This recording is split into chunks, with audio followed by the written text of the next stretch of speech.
young people in this day and age.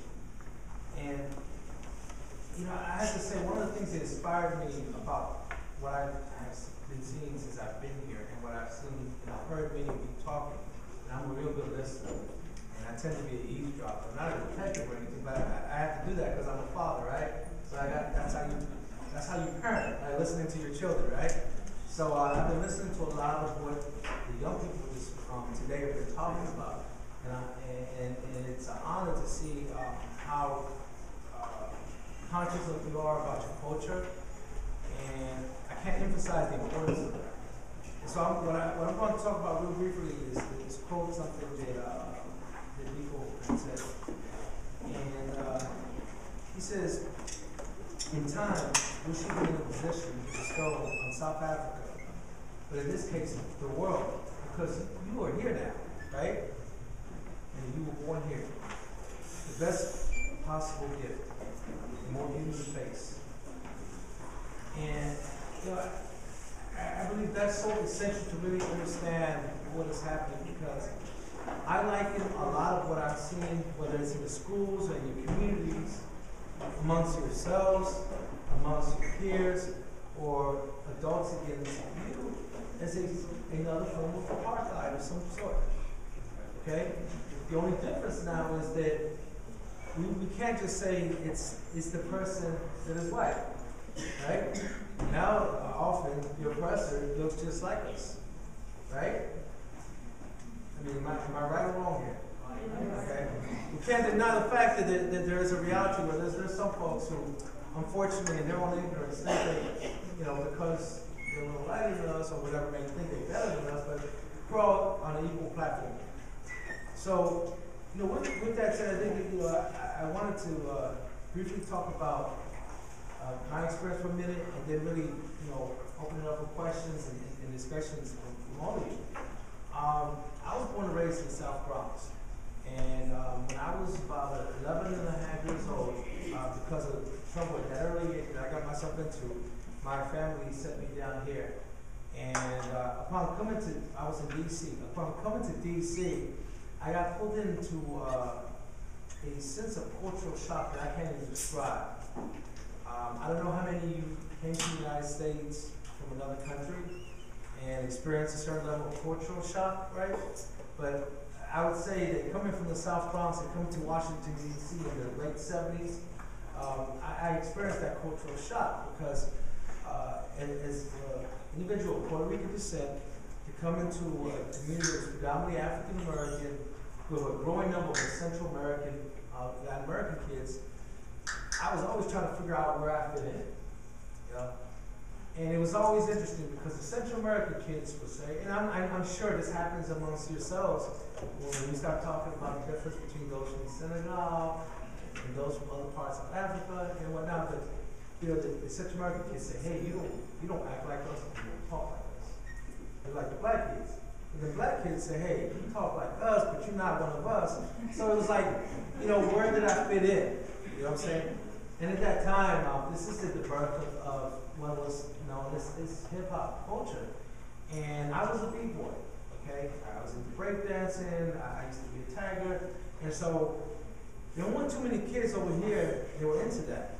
And so I really, not only did I stick out, but I felt often very isolated and alienated or disconnected from the rest of the folks. And because of those differences, I often ran into situations where I had to prove myself, you know? I noticed that in particular, what I would see with a lot of the Central American, more recently arrived immigrant kids is they were going through these same experiences that we're talking about here at the hands of other African American kids. And for one reason or another, the same thing would happen to me, and I think part of it is because I was able to culturally connect with the African American kids, but at the same time, I think that I knew how to navigate the day-to-day politics of the schoolyard. And I think most of us know that, you know, I don't know how many high schoolers are here or middle schoolers are here, but, you know, that is one of the keys to survival, right? Is being able to navigate cafeteria and schoolyard, if not classroom politics, right? Be able to make it. And so, you know, with that said, again, even at that time, I came across a lot of experiences where people tried to bully me. And I will say that I wasn't necessarily the toughest kid, and often I would get beat up. But at some point, what I've learned in this work is that, often the victim ends up becoming the victimizer if it happens often enough. And so over the time and over the many fights that I had in school, in the streets, or in the community, I became more violent.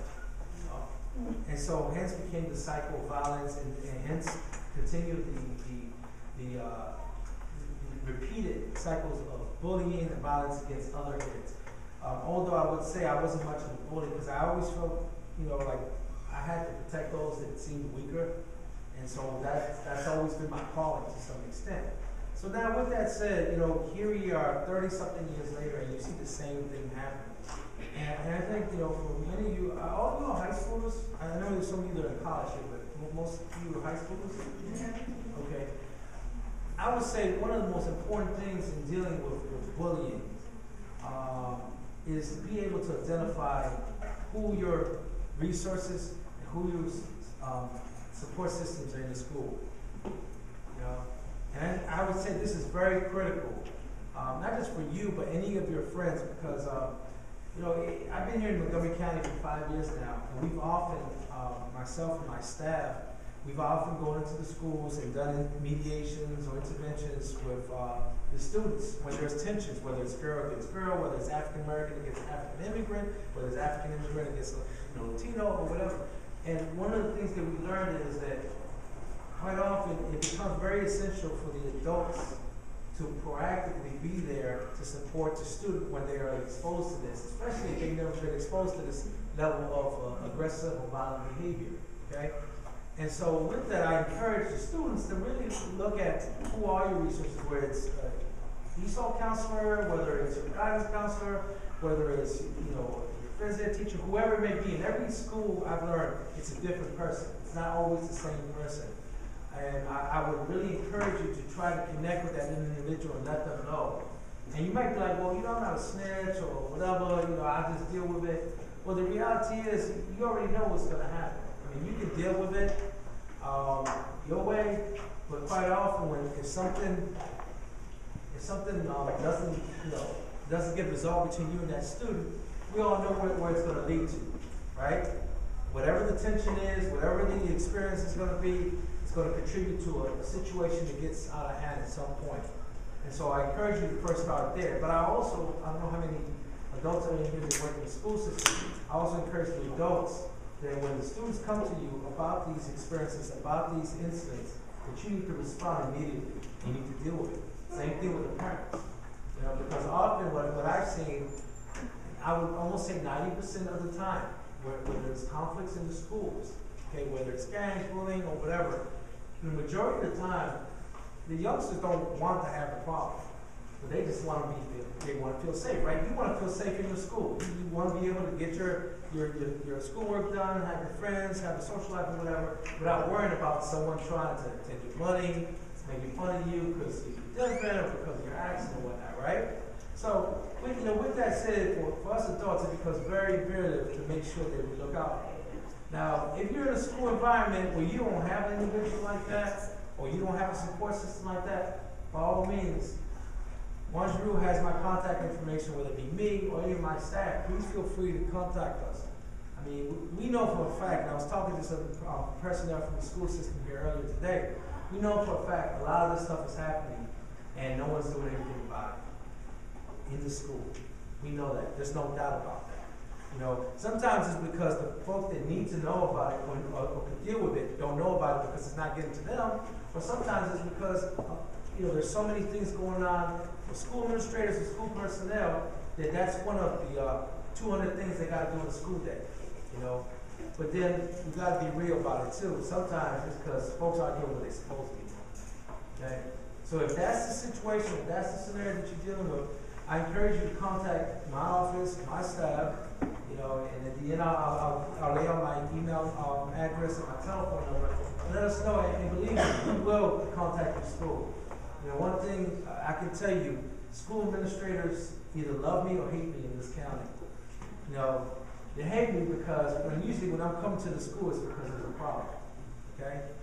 But they love me because when I come to the school, or my staff comes to the school, we're going to do everything in our power to make sure the students are safe, the young people have the support, and then we do whatever we can do to put an end to some of this nonsense. Okay? Now I want to bring it back to the cultural thing, though, you know, because this is a conversation that I often have with a lot of immigrant people. And you know, it's interesting because I don't know if I had this conversation with you a couple of years ago, Andrew, but you know, they did this study, and I'm sorry if I'm getting too much into a lecture here, but I think for the young people, it's important for you to understand just the value of your culture and your traditions, and how it can actually provide protective mechanisms and protective factors for you to overcome this stuff. Because next week, you're going to be in the classroom and somebody else is going to message you. Someone's going to bully you. You know, but there's certain things, certain tools that you need to have to understand, you know, what you can deal with besides some of the tools that I've given you already, right? And this is another important piece that I really, you know, I love this about me. He always said, the basic tenet of black consciousness is that the black man or woman must reject all value systems that seek to make him a foreigner in his own country, but in this case, in another country. And for many of you, this is now your country. So remember that, right? And reduce his or her basic human dignity. Okay? All of us are entitled to dignity. All of us.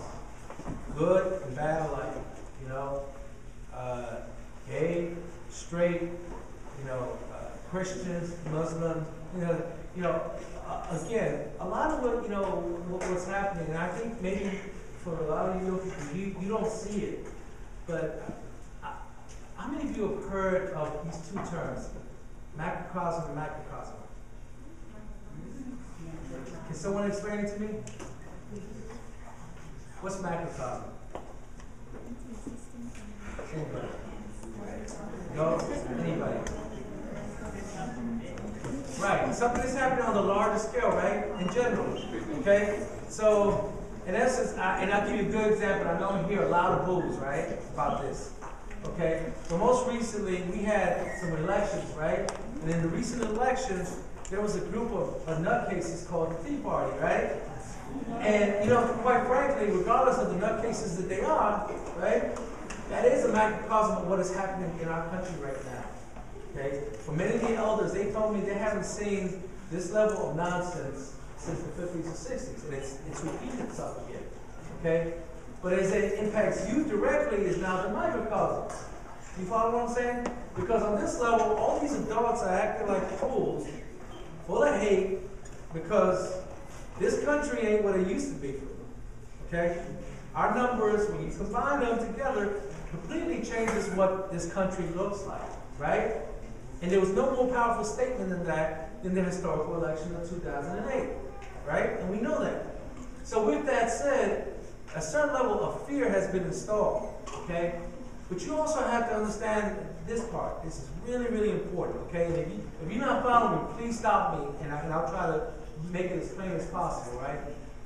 But at the same time, you know, I've learned with the oppressor, the bullier, that person who tries to make you feel bad because you're different, you have to understand that there's something about them that's different than us. And it doesn't make us any better than them, okay? And it doesn't make them any better